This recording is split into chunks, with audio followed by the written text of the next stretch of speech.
से क्या टॉपिक पढ़ना है, अम्ल, क्षार, लवण। चलिए जानते हैं बारीक बारीक से अम्ल क्या होता है, क्षार क्या होता है और लवण क्या होता है। बहुत ही इम्पोर्टेंट टॉपिक है। पहले इसमें जानते हैं कि एग्जाम की दृष्टि से कौन कौन सी चीज़ें, कौन कौन सी हेडिंग इनमें इम्पोर्टेंट हैं, जानते हैं। चलिए, तो अम्ल, क्षार, लवण तीनों को तो हमें पढ़ना ही है। इसके अलावा अम्ल के रासायनिक गुण भी पढ़ने हैं, क्षारों के रासायनिक गुण भी पढ़ने हैं और लवण पढ़ना है।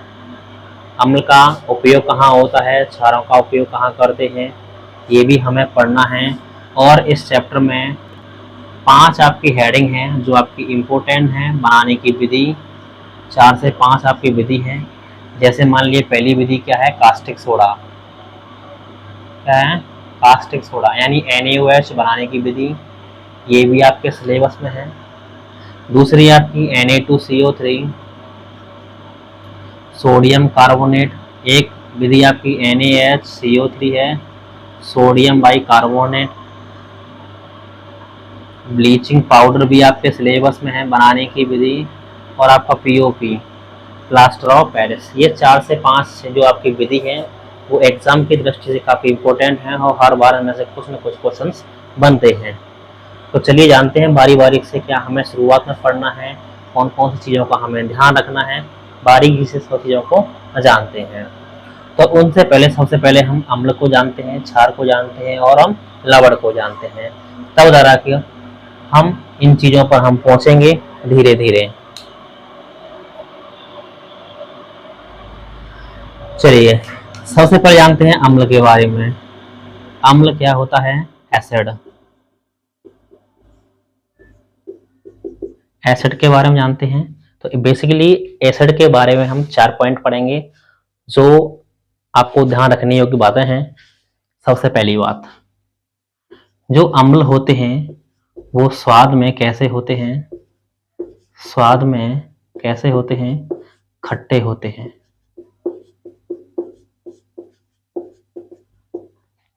जितनी भी चीजें हैं जो स्वाद हमें क्या देते हैं, खट्टे देते हैं, उन सब में क्या होता है, एसिड होता है, अम्ल होता है।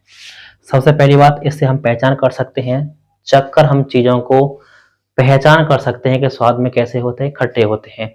लेकिन कुछ आपके अम्ल ऐसे होते हैं जिन्हें हम चाख नहीं सकते। चाखेंगे जरा तो हमारे लिए क्या होगी, दिक्कत होगी। तो बी पॉइंट भी हमें ध्यान रखना है। पहला, ये स्वाद में कैसे होते हैं, खट्टे होते हैं। दूसरा, ये जलीय विलयन में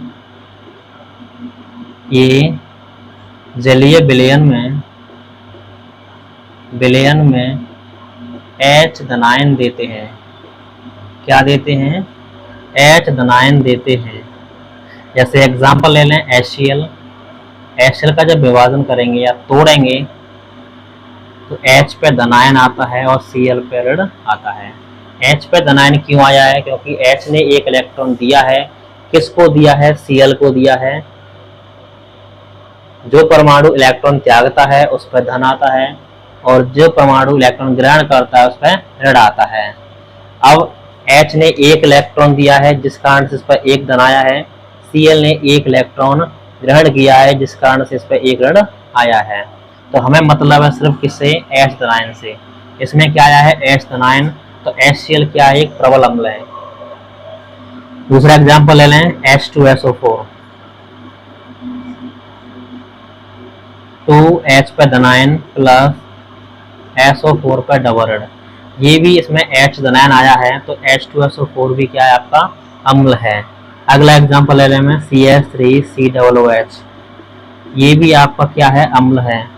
CH3COO पर ऋण और H पर धनायन, ये भी क्या है, आपका अम्ल है। तो सारे के सारे क्या हैं, अम्ल हैं। दो आपके पॉइंट आपको पता चले, स्वाद में खट्टे होते हैं। दूसरा, जलीय विलयन में क्या देते हैं, H धनायन देते हैं। चलिए इसका तीसरा पॉइंट जानते हैं जो आपका जरूरी है। याद 2 पॉइंट आपको ध्यान रहेंगे।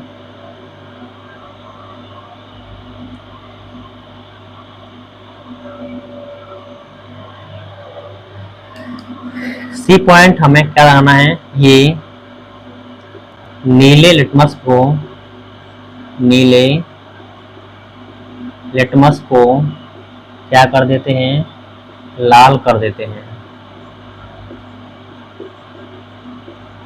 यानी नीला लिटमस एक पेपर जैसा होता है, अगर आप उसको एसिड के उस पर बूंद डालेंगे तो वो जो नीला रंग है वो कैसा हो जाएगा, आपका लाल हो जाएगा।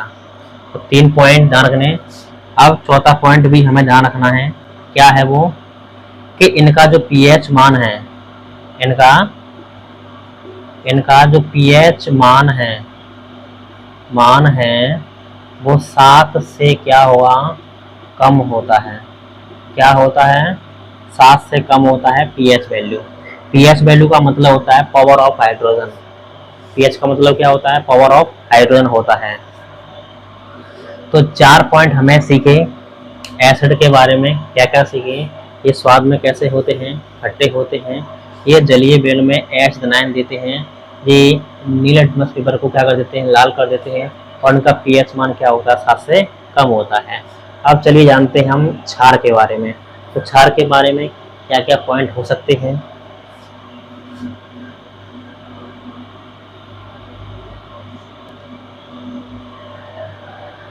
क्षार, बेस, वही पॉइंट हैं, बस थोड़े से चेंज करने हैं। सबसे पहले ये स्वाद में कैसे होते हैं, ये स्वाद में तीखे होते हैं। स्वाद में कैसे होते हैं, तीखे होते हैं। बी पॉइंट भी हमें ध्यान रखना है, ये लाल लिटमस को कैसा कर देते हैं, नीला कर देते हैं। उल्टा है। सी पॉइंट हमें रखना है, ये जलीय विलयन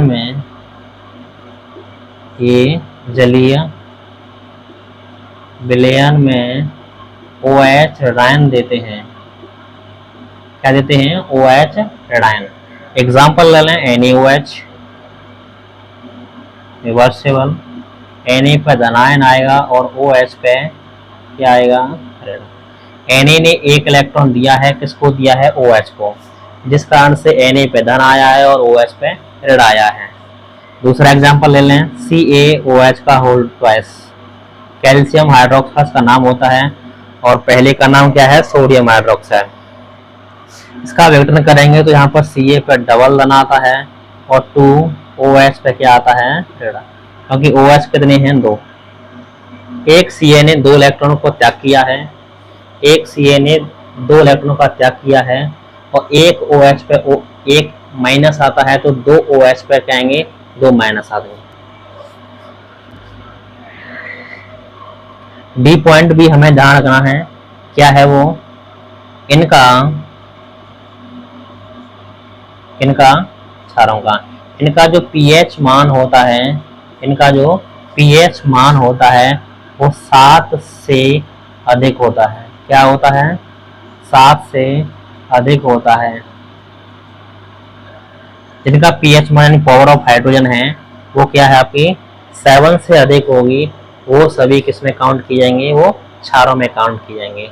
तो अम्ल और क्षार के बारे में 4 पॉइंट हमें पता चले, ये आप ध्यान रखेंगे चीज़ों को। चलिए अब आगे बढ़ते हैं। अब ये तो बात आ गई कि जो 7 से अधिक होगा वो क्षार होगा और 7 से कम होगा वो अम्ल होगा। लेकिन अगर बात करें जिसका पीएच वैल्यू 7 हो, क्या है, पीएच वैल्यू क्या हो, 7 हो, तो वो कौन सा होगा, तो जिसका पीएच मान वो 7 होता है वो कैसा होता है, उदासीन होता है। कैसा होता है, उदासीन। उदासीन का मतलब है इसका आप स्वाद नहीं बता सकते कि ये तीखा है, खट्टा है, किस प्रकार का है। ये होता है आपका शुद्ध जल का। शुद्ध जल का पीएच मान कितना होता है, 7 होता है। अब चलिए हम पढ़ते हैं लवण के बारे में कि लवण क्या होता है। बेसिकली एक सूत्र हमें ध्यान रखना है, क्या, अम्ल प्लस क्षार एरो क्या बनता है, लवण ब्लड 100% क्या बनता है, जल। क्या बनता है, जल। यानी एक सिंपल सी भाषा में हम लवण की परिभाषा क्या बना सकते हैं कि अम्ल और क्षार के संयोग से क्या बनते हैं, लवण बनते हैं। यानी कि अम्ल और क्षार की क्रिया से क्या बनते हैं, लवण बनते हैं। और एक चीज इसमें 100% है, जल बनता ही बनता है। इस क्रिया का दूसरा नाम भी है, क्या नाम है, उदासीनीकरण। यानी कि अम्ल और क्षार की जो क्रिया होती है उस अभिक्रिया का दूसरा नाम क्या है, उदासीनीकरण की अभिक्रिया है। इसे आप ध्यान रखना, काफी बार पूछा है, पूछा भी जाता है। फिर भी अब अम्ल की बात करें, कोई भी अम्ल ले लीजिए, HCl ले लिया मैंने अम्ल, HCl। क्षार मैंने ले लिया NaOH, क्या ले लिया, NaOH। Na क्रिया करता है Cl से, तो क्या बना लेगा, NaCl। यहाँ से एक H बच गया, यहाँ से OH, दो H, एक H यहाँ से बचा हुआ है, OH यहाँ से, और दो H और एक O मिलकर क्या बनाते हैं, H2O बनाते हैं। क्या बनाते हैं, H2O। तो ये एक प्रबल अम्ल है, ये क्या आपका क्षार है। ये जो बना है NaCl, ये क्या आपका लवण है, और ये आपका क्या है, जल है। तो अम्ल और क्षार की क्रिया से क्या बनते हैं, लवण।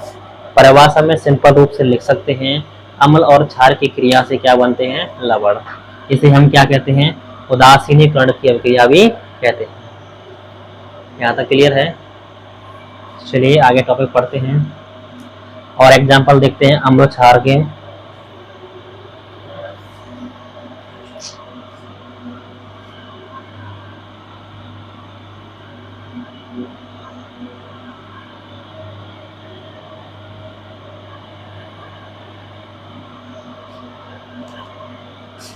H2SO4, ये कौन सा है, सल्फ्यूरिक अम्ल है। NaOH, sodium hydroxide. Na कौन से क्रिया करेगा, SO4 से, तो क्या बनाता है, Na2SO4, सोडियम सल्फेट बनता है। यहाँ पर Na कितने हैं, 2 हैं, तो यहाँ पर हमें 2 से गुणा करना होगा। यहाँ पर जो बचा हुआ है वो 2 H हैं, और यहाँ पर बचे हुए हैं 2 OH। क्या बचे हुए हैं, 2 OH। 2 से गुणा हो रहा है का मतलब है 2 OH हैं और 2 ही क्या है आपके, Na ही हैं। एक OH में लिख दिया। अब 2 H और एक O मिलकर क्या बनाते हैं, H2O। यहाँ पर भी 2 H और एक O मिलकर क्या बनाते हैं, H2O। इसलिए H2O के अणु कितने आ जाएंगे आपके, 2 आ जाएंगे। तो यहाँ पर ये भी अभिक्रिया हो जाएगी। ये अभिक्रिया किसकी है, अम्ल और क्षार की, और इस अभिक्रिया का नाम भी क्या है, उदासीनीकरण। और एग्जाम्पल देख लेते हैं, H2SO4 प्लस CaOH का होल ट्वाइस, ये अम्ल है।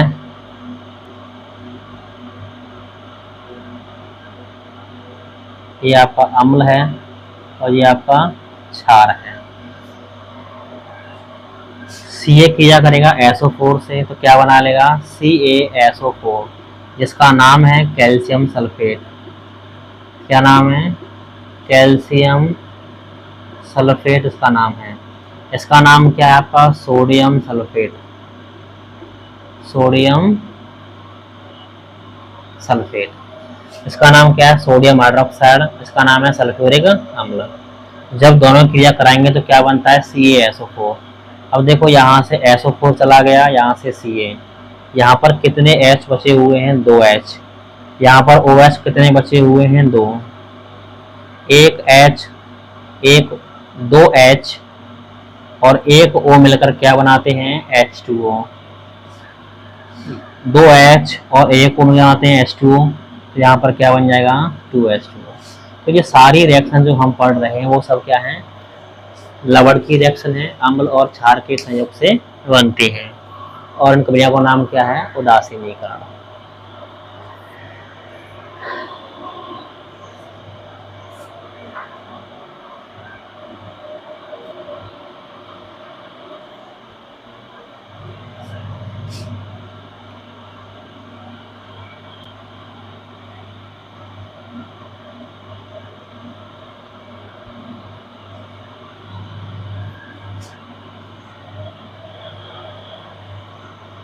अम्ल और क्षार के रासायनिक गुण हम बाद में पढ़ेंगे।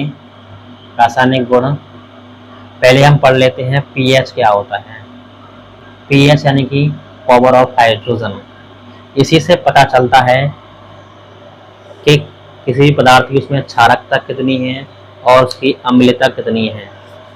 तो इसमें हेडिंग क्या रहेगी आपका, पीएच पैमाना। पैमाना होता है पीएच स्केल भी कह सकते हैं। क्या कह सकते हैं, पीएच स्केल। तो पीएच स्केल क्या होता है, पैमाना। इसमें क्या होते हैं, यहाँ तक इस तरीके से कोई पैमाना होता है यहाँ पर, और 1 से लेकर 14 तक इसमें क्या होते हैं, डिजिट होते हैं। और बीच में क्या होता है, 7। इस 7 से आवाज आप पीछे बढ़ते जाएंगे, पीछे आते जाएंगे तो अम्लीयता का गुण बढ़ता जाएगा। क्या हुआ, अम्लीयता का गुण बढ़ता जाएगा, यानी खट्टेपन का गुण बढ़ता जाएगा। जब आप 7 से बाहर की ओर जाएंगे तो इसमें क्षारकता का गुण बढ़ता जाएगा। इसका गुण बढ़ता जाएगा, क्षारकता का गुण बढ़ता जाएगा। और जिसकी पीएच वैल्यू क्या होगी, एकदम सेम, तो वो क्या हुआ, उदासीन होगा। क्या हुआ, उदासीन होगा। इसका आप स्वाद बता नहीं सकते, स्वाद कैसा होगा। इसमें आप जो भी कुछ चीज़ें डालेंगे वह उसी का स्वाद ले लेगा। जैसे मान लिया पानी है, पानी में आप कुछ भी डालते हैं तो वो उसी का स्वाद दिखाता है, इसका खुद का कोई स्वाद नहीं होता। मान लीजिए इसमें आपने चीनी डाल दी तो ये मीठे का स्वाद बताएगा। इसमें आपने नमकीन डाल दिया, नमक डाल दिया तो नमक का स्वाद बताएगा। तो पानी का कोई अपना स्वाद नहीं होता, इसमें कोई आप चीज़ डाल देते हैं वो उसी का स्वाद बताता है। तो पीएच स्केल क्या होता है, पीएच स्केल या पीएच पैमाना वह होता है जो किसी विलयन की अम्लीयता और क्षारकता को व्यक्त करता है। अब समझिए क्या होता है पीएच पैमाना। तो पीएच पैमाना वह पैमाना होता है जो किसी विलयन की, ठीक है, या जो किसी पदार्थ की क्या बताता है, अम्लीयता और क्षारकता को व्यक्त करता है। तो ये क्या आपका पीएच पैमाना है। इसके कुछ सीएच सूत्र हैं वो निकालने के लिए, जैसे पीएच प्लस पीओएच दोनों को मिलाकर कितना बैठना चाहिए, 14।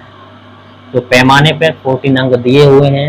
ये पावर ऑफ हाइड्रोजन और ये वाला ये क्षार है OH, ये H क्या है आपका अम्ल है, दोनों को मिलाकर कितने बैठते हैं, 14 अंक। इसकी सांद्रता को निकालने के लिए सूत्र भी है, H धनायन की सांद्रता बराबर 1 × 10⁻⁻ के 14/OH ऋणायन। ये H धनायन की सांद्रता को निकालने के लिए सूत्र है। और तीसरा आपको ध्यान रखना है, pH बराबर माइनस के log H पे धनायन। ये आपका पावर ऑफ हाइड्रोजन की pH मान ज्ञात करने के लिए सूत्र है।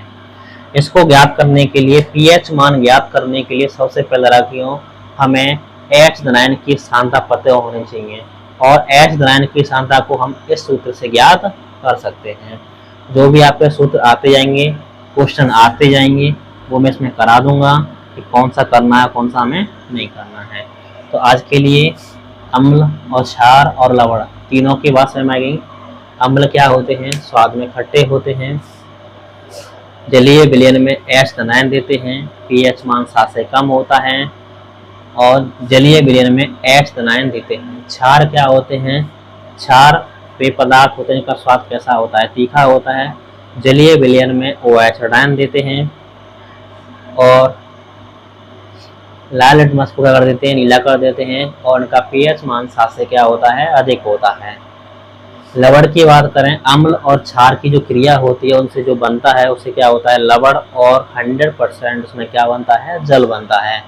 लवण की जो क्रिया होती है बनने की, उस अभिक्रिया का नाम है उदासीनीकरण की अभिक्रिया। अब यहाँ पर जो भी कुछ बचा हुआ है इस चैप्टर के अंदर, इसका बेसिक हो चुका है। इसमें अम्ल की क्रिया हो चुकी है, अम्ल के रासायनिक गुण पढ़ेंगे अगले चैप्टर में। अम्ल के क्या पढ़ेंगे, रासायनिक गुण। अम्ल के रासायनिक गुण पढ़ेंगे। जैसे मान लो अम्ल की क्रिया कराएं धातुओं के साथ तो क्या बनता है, NaCl बनता है, और इसमें से हाइड्रोजन गैस क्या होती है, बाहर निकलती है। तो पहला पॉइंट तो यही पढ़ेंगे रासायनिक अभिक्रिया में कि अम्लों की क्रिया धातुओं के साथ। चलिए पढ़ते हैं, शुरुआत करते हैं।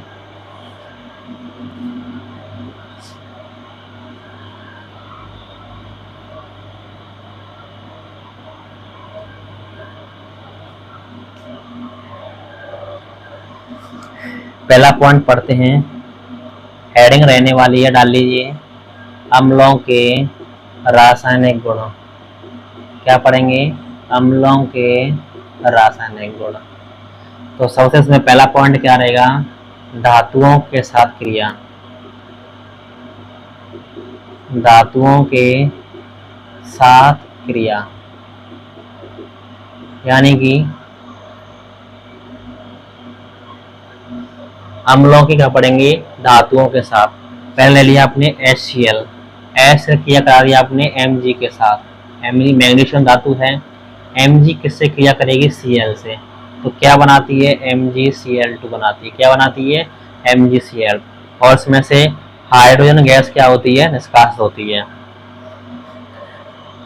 तो आपको अम्लों की क्रिया धातुओं के साथ होगी, यहाँ पर लिख लीजिए अम्लों की क्रिया, अम्लों की क्रिया यदि धातुओं के साथ होगी, धातुओं के साथ होगी तो उसमें हाइड्रोजन निष्कासित होगी। क्या निकलता है उसमें से, हाइड्रोजन गैस निकलती है। दूसरा एग्जांपल ले लिया आप H2SO4 प्लस Fe। Fe क्रिया करेगा SO4 से, क्या बना लेगा, FeSO4 प्लस क्या निकल जाएगी, हाइड्रोजन गैस। दूसरा एग्जांपल ले लें मैं, HCl plus Fe, FeCl2 plus hydrogen. FeCl2 के जो Fe के हैं दो यौगिक बनते हैं Cl के साथ। Fe के दो यौगिक बनते हैं Cl के साथ। एक तो बनता है आपका FeCl3 और एक बनता है आपका FeCl2। एक फेरिक होता है और एक फेरस होता है। तो ये पहला पॉइंट है, अम्लों की क्रिया धातुओं के साथ। तो उसमें से हमेशा क्या निकलेगी, आपकी हाइड्रोजन गैस निकलेगी। दूसरा पॉइंट पढ़ेंगे अम्लों की क्रिया क्षारों के साथ, जो हम पढ़ चुके हैं, अम्लों की क्रिया क्षारों के साथ। तो उसमें से क्या निकलती है आपकी,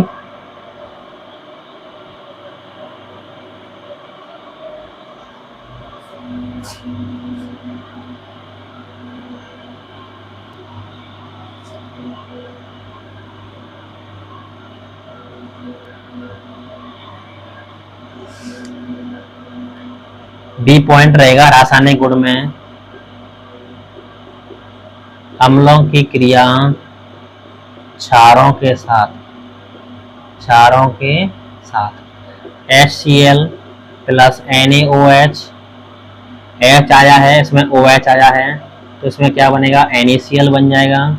जो अभी मैंने कराई थी उसमें क्या निकलेगा, H2O। तो बताया था मैंने अम्ल और क्षार की जो क्रिया होती है तो उसमें से H2O 100% निकलता है। और जब अम्ल की क्रिया धातुओं के साथ होती है तो उसमें से हाइड्रोजन गैस 100% निकलती है। तो ये चीज़ आपको ध्यान रखनी है। दूसरा H2SO4 ले लीजिए प्लस क्षार लेना है आपको, क्षार CaOH का होल ट्वाइस। तो क्या बनेगा, CaSO4 प्लस 2H2O। तो आज के लिए इतना ही है। नेक्स्ट टॉपिक पढ़ेंगे बचे कुछ अम्ल और क्षार के रासायनिक गुण, और नेक्स्ट वीडियो में पढ़ेंगे जो आपकी 5 विधियां हैं जो पेपर में 100% एक ने हर बार आती है, वही पढ़ेंगे। तो 2 या 3 वीडियो में ये वाला चैप्टर आपका कंप्लीट हो जाएगा।